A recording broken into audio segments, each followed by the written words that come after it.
అందరికీ praise the lord. ఈరోజు దేవుని వాగ్దానము 90వ కీర్తన 14వ చరణము.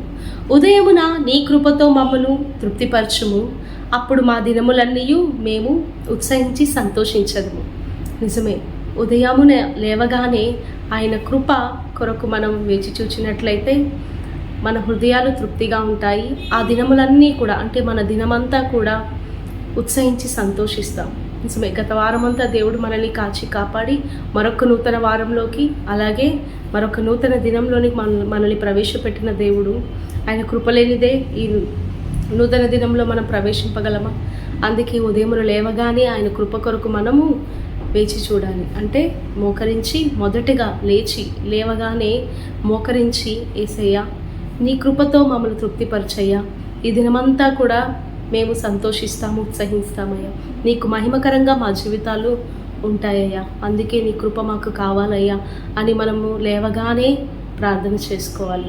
మనం ఉదయం లేవగానే ఏం చేస్తున్నాము? లేవగానే ఇప్పుడు అందరూ ఏం చేస్తున్నారంటే మీకే తెలుసు, లేవగానే ఫస్ట్ ఫోన్స్ చూస్తూ ఉంటాం కదా, లేదా లేవగానే మీకు ఎంతగానో ఇష్టమైన వారి ముఖం చూస్తే మంచిదని అనుకుంటున్నారు. లేవగానే ఆయన ముఖమును చూడాలి.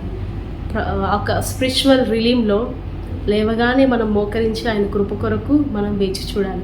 దానియేలు కూడా రోజులో ముమ్మారు తన గది కిటికీలు యెరూషలేము వైపు తెరచి ప్రార్థిస్తున్నాడు కదా, ముమ్మారు ప్రార్థిస్తున్నాడు. మనం ఎన్నిసార్లు ప్రార్థిస్తున్నాము? లేవగానే రోజంతట్లో ఎన్నిసార్లు ప్రార్థిస్తున్నాము? ఆయన గది కిటికీ తలుపులు యెరూషలేము వైపు తెరిచాడు కదా, మన హృదయం అనే తలుపులు ఆయన వైపు తెరిచి ఆయన కృప కొరకు మనం ప్రార్థించాలి. ఉదయమున లేవగానే యేసయ్యా నీ కృపను నిండుగా మా మీద ఉంచండి, అప్పుడు మా రోజులన్నీ, మా దినములన్నీ కూడా మేము ఉత్సహించి సంతోషించదము అని ప్రార్థన చేద్దాము. సుఖాశక్తి గల స్త్రీలారా, రేయి మొదటి జామున లేచి కన్నీరు విడవండి అంటున్నారు. మన పిల్లల కోసం, మన కుటుంబాల కోసం మనము రేయి మొదటి జామున లేచి ప్రార్థన చేయాలంట. సుఖాశక్తి గల పురుషులారా అనట్లేదు, అంటే ఈ ప్రార్థించే అంటే మన కుటుంబాన్ని సంరక్షించుకునే ఒక గొప్ప ధన్యత ప్రార్థన ద్వారా స్త్రీలకే ఎక్కువ బాధ్యత ఉందన్నమాట. అంటే మన మీదే ఆ బాధ్యత ఉంది. అందుకని మనము రేయి మొదటి జామున లేచి కన్నీటితో ప్రార్థన చేయాలి. మన కుటుంబాల కోసం, మన దేశం కోసం, మన రాష్ట్రాల కోసం, మన సంఘం కోసం, మనందరూ నశించిపోతున్న ఆత్మల కోసం మనం భారముతో ప్రార్థన చేయాలి. అలా ప్రార్థించాలంటే ఆయన కృప మనకు కావాలి కదా. అందుకే లేవగానే ఆయన కృప కొరకు మనము వేచి చూద్దాం, ఆయన కృప కొరకు మనం ప్రార్థిద్దాము. యేసయ్యా నీ కృప మా మీద ఉంచయ్యా, నీ కృప లేనిదే మేము బ్రతకలేమయ్యా అని మనం ప్రార్థిద్దాం. ఒక చిన్న పాట కూడా ఉంది. స్తుతించి పాడేదం స్తుతుల స్తోత్రాహుడా, ఉత్సాహించి పాడేదం ఉదయ సాయంత్రముల్.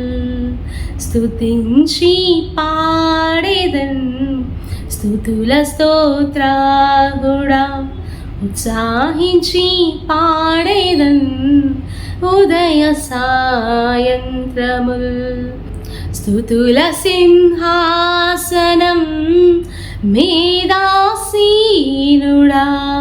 స్తుతుల సింహాసనం మీదాసీనుడా, మా స్తుతి ఆరాధన నీకే చెల్లింతుము, మా స్తుతి ఆరాధన నీకే చెల్లింతుము. స్తుతించి పాడేదన్ స్తుతుల స్తోత్రాహుడా, ఉత్సాహించి పాడేదన్ ఉదయ సాయంత్రముల్. నిజమే కదా, ఉదయ సాయంత్రం మధ్యాహ్నం కూడా రోజులో 3 సార్లు ముమ్మారు దానియేలు వరే మనం కూడా ప్రార్థిద్దామా? మన హృదయం అనే కిటికీలు యెరూషలేము వైపు ఆయన తట్టు తెరిచి మనము ప్రార్థిద్దాము. ఆయన మాత్రమే స్తుతులకు పాత్రుడు, స్తోత్రాలకు అర్హుడు, ఎంతైనాను నమ్మదగిన వాడు కనుక ఆయన బలిష్టమైన చేతి కింద దీన మనస్కులమైన మనం ఉన్నప్పుడు మనల్ని హెచ్చించే దేవుడై ఉన్నాడు. కాబట్టి ఈ ఉదయకాల సమయంలో మనందరం కూడా ఆయన కృప కొరకు ప్రార్థిద్దాం. దేవా నీ కృపను మా మీద ఉంచయ్యా, అప్పుడు మా దినములన్నీ కూడా మేము సంతోషించి ఉత్సహిస్తామయ్యా అని ఆయన్ని మనం కొనియాడదాం. చిన్న ప్రార్థన చేసుకొని ఈ దినాన్ని, ఈ వారాన్ని మనం ప్రారంభించుకుందామా? మహోన్నతుడా, మహాగణుడా, సర్వశక్తిమంతుడా, సర్వలోకాధికారి, సర్వాంతర్యామి, సర్వం ఎరిగిన వాడవయ్యా, అద్భుతకరుడవయ్యా, ఆశ్చర్యకరుడవయ్యా, స్తుతులయ, స్తోత్రం రాజా. ఎంతైనా నమ్మదగిన వాడవయ్యా, స్తోత్రం రాజా. ప్రభా, ఎవరూ చేయలేని త్యాగాన్ని నా కొరకు, మా కొరకు చెల్లించి, నీ యొక్క ప్రభా అమూల్యమైన రక్తాన్ని మా కొరకు వెలగా చెల్లించి, నశించిపోయే మమ్మల్ని ప్రభా మీరు వెదకి రక్షించినందుకు నీకు వందనాలయ్యా.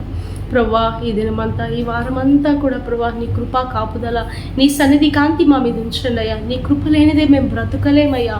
యేసయ్యా, స్తోత్రం రాజా. నీ కృపను నిండుగా మెండుగా మా మీద ఉంచండి.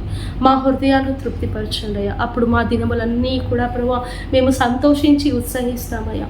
మా చేతి పనుల్లో, మా రాకపోకల్లో అన్నిట్లో కూడా మీరు తోడుండండి అయ్యా. నీ కృపను మా మీద ఉంచండి యేసయ్యా. ప్రభా, మా దేశ రాష్ట్రాల మీద, మా సంఘాల మీద ప్రభా, మా కుటుంబాల మీద నీ కృపను నిండుగా మెండుగా ఉంచమని సమస్త మహిమ, ఘనత, ప్రభావములు కేవలం మీకు మాత్రమే ఆరోపిస్తూ యేసుక్రీస్తు పరిశుద్ధ నామములో అడుగుచున్నాను నా ప్రియా పరలోకపు తండ్రి, ఆమేన్. అందరికీ ప్రైజ్ ది లార్డ్.